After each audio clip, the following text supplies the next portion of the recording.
First up, we're going to discuss how to set row height and column widths. So there are 4 ways to set the row height. The first is to move here's my mouse pointer, move it to the splitter there. That's a splitter mouse pointer. And I get that by hovering. I can go anywhere. Let's see. I can hover right here between rows 5 and 6. Once I get the splitter, then I can click down on the mouse pointer, left mouse pointer button, drag it.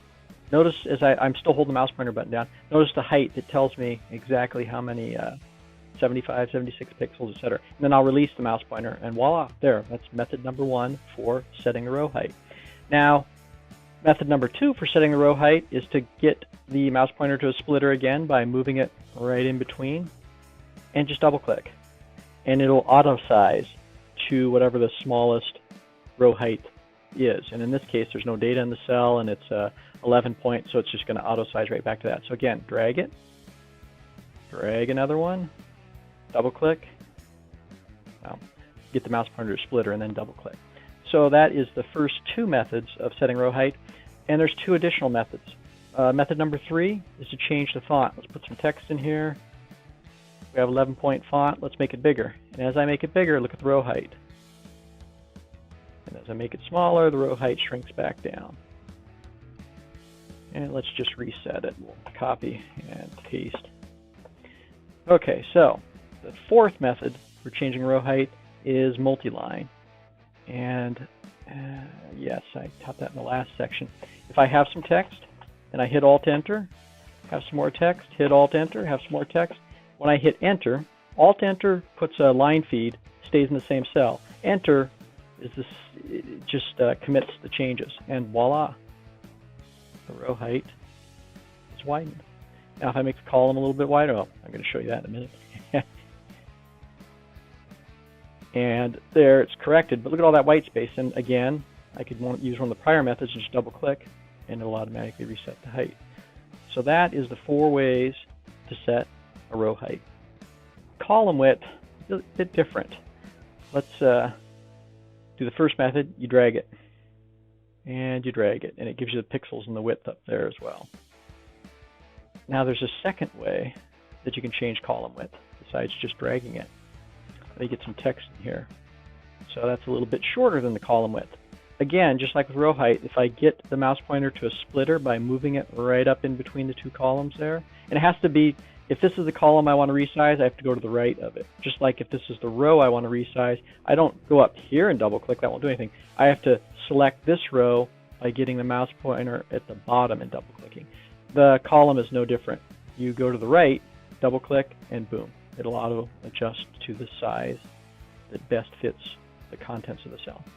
If I put a whole bunch of other text in here, hit enter, it bleeds far past column C all the way out to column F. I can still double click and it'll automatically adjust. Pretty nice. Oh, and there's one other thing that I wanted to show. If I have, let's just copy paste that like that. I can also hit Control A or click up here to select everything. And once everything is selected, I do this all the time. I select everything, I double click this, which will automatically resize every column in the entire spreadsheet. And it auto resizes the row height in every row in the spreadsheet. So when I get new data and import it, it all is, let me highlight it and let me drag it all down so they're all the same. They're all going to be tiny. And I'll even make the row heights all really tiny. Ugh, awful. Not that you'd ever have data like this, but if you imported data, you'll have a whole bunch of cells with the data bleeding over, and that's the first thing I usually do is go up here, double click the columns, double click the rows, and now everything's auto-fit. Next up, we're going to insert rows and columns. To demonstrate inserting rows and columns, I've set up a little bit of test data that's all bogus, meaningless, random data. So first we're going to insert one row, and then we're going to follow that up by inserting multiple rows. So to insert one row, left click twice in that case to highlight the row that I want to insert and push down, row number 5. And then once it's highlighted, I right click and click insert from the menu, and voila, it pushed down the row. I can do the same thing for 3 rows. If I want to push 8 down 3 rows, I just select, with the left mouse pointer, drag down, release the mouse pointer. Now I've selected 3 rows, and then I right click and click insert again. And there we have it. I've inserted 3 rows. Columns are no different.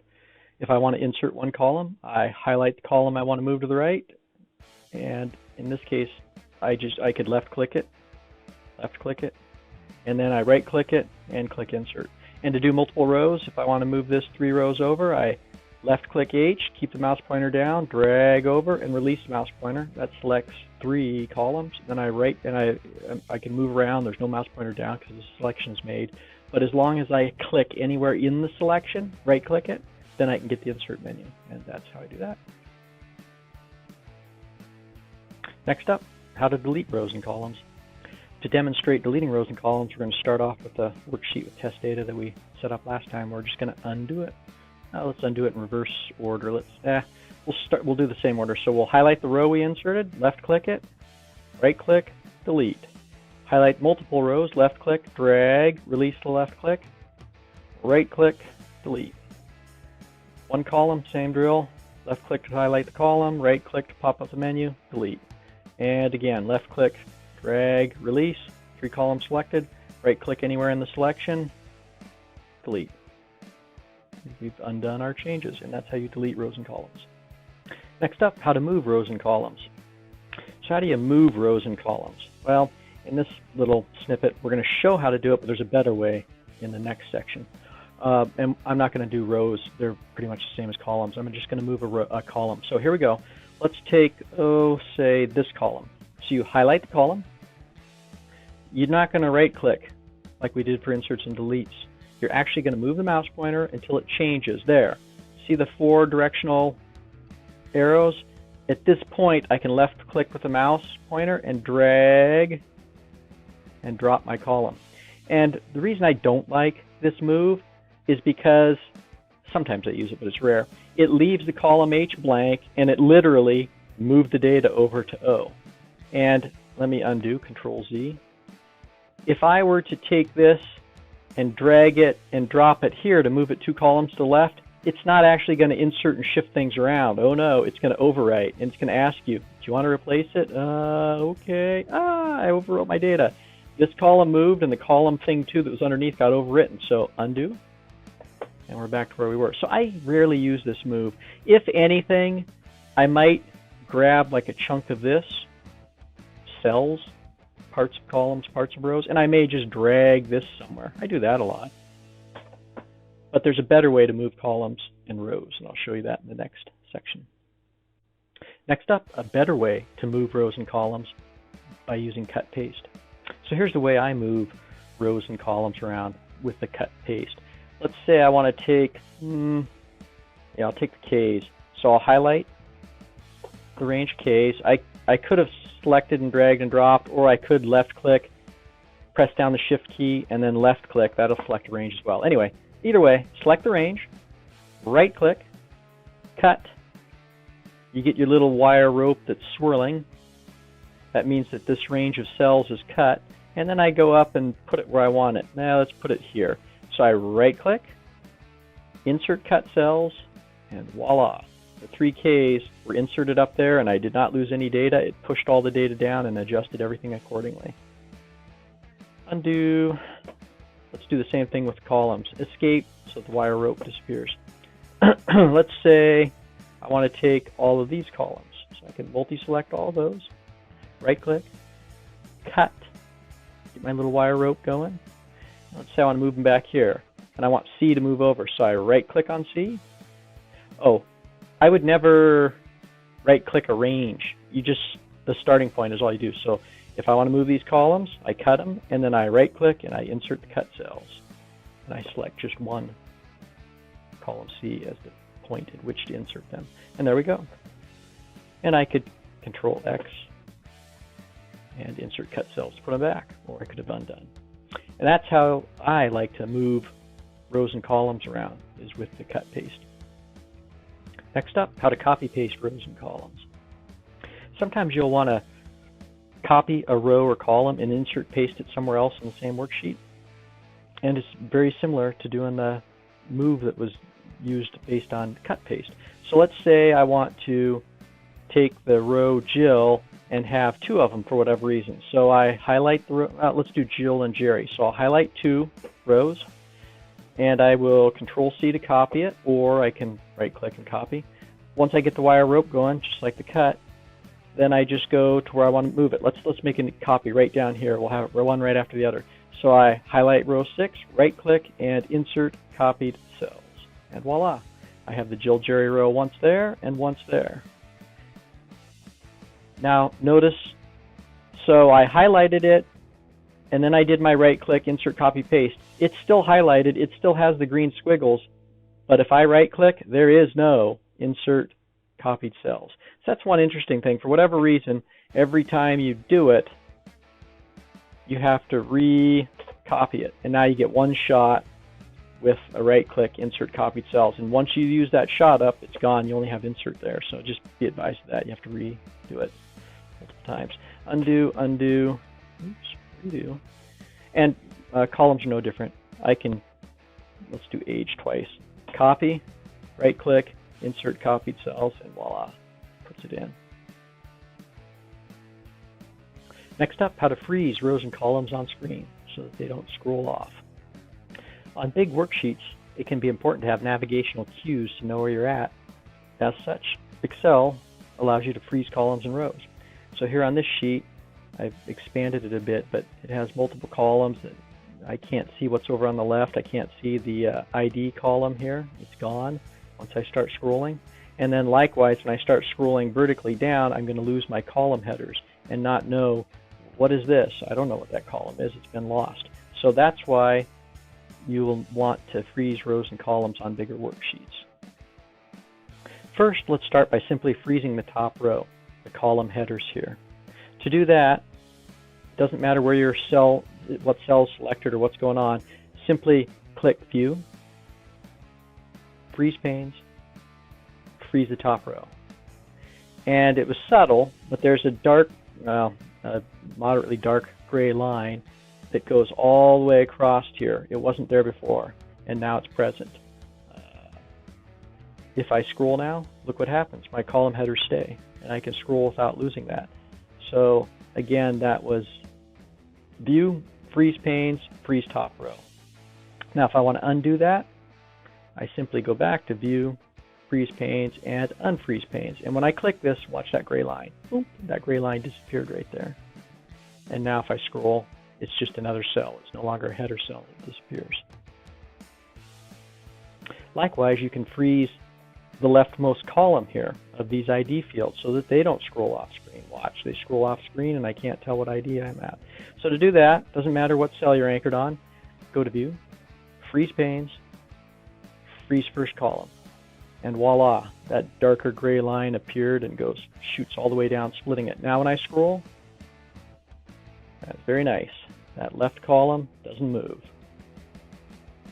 And when I use the cursor key, it's the same thing. To move, I can move off screen and it's just going to scroll, but leave that nice anchor column there. To undo the column freeze, same as before.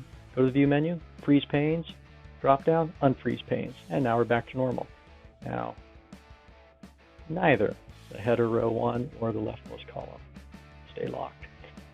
So how can we freeze one top row and the leftmost column all at the same time?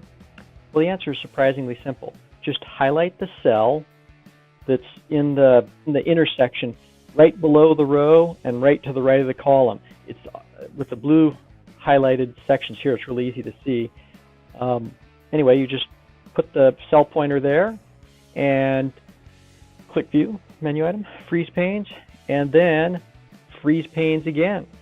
And look what happens there. Now we have a line going down this way and a line going that way, and as we scroll down, the header row doesn't move, and as we scroll to the right, the column doesn't move. So we've done both. And again, just like the other two sections, anytime you want to undo it, View, Freeze Panes, Unfreeze Panes, and it's gone. Now if I want to do something crazy like have a 3x3, so there's 3, there's 3, or my 3x3 grid, I can click right down here and I can make that my Freeze Pane sections. View, Freeze Panes, freeze panes. And now I have the top 3 rows and the left 3 columns. So sometimes you have a table and you have a primary key, and if your column headers, you'll end up having several columns that you freeze and 1 or 2 rows at the top. And to undo this all again, freeze panes, unfreeze. And the last topic for this quick trainer is how to rapidly move around with Control and the arrow keys. On big worksheets, it can be important to move around quickly. Even on this small data set, I may want to jump around. And there's a way to do that, and it's by holding down the Control key and pressing cursor directional key up, down, left, or right. And what will happen is, let's say I'm on this cell. If I hit Control right, it's going to jump to the next difference. Well, the last populated cell before a difference, which is a space. So Control right, jump me here. If I hit Control right again, it's going to jump me to the end of the workbook. Control left, first change is that rightmost position in my range of data. Control left again goes to the beginning. Control down goes to the first change, which is the end of my data set. Control down again jumps to the very end of the workbook. Let's page up a bit, throw a little bit of data down, throw a little bit of data down, page up, throw some data down, Control home. Okay, Control down jumps me to the first difference, scrolling the screen. Control down again jumps me to the next difference. Control down, I keep jumping. Control down, it's just jumping to each different data cell until it hits the last one. Control up, delete, Control up, delete, Control up, delete, Control up, there we go, and Control home. So that is a very handy way to quickly move around in your data. So just like it works up and down, it works left and right. And let me give you some visual here. Let me take out some data. And let me go to the beginning and Control down, and then right arrow. Control, right arrow. Oh, I shouldn't do that. My keyboard's broken. Let me try that again. New keyboard, and it came with the right arrow key broken. Okay, so Control right, Control right, Control right, Control right, Control right to the end, and Control right. So that gives you an idea of how the Control up, down, left, and right works. It lets you jump through data, especially if you have sparsely populated data with lots of spaces and you want to jump quickly through it. You can Control up or down and move through your data quickly. And with that, we wrap up this quick trainer on Excel rows and columns.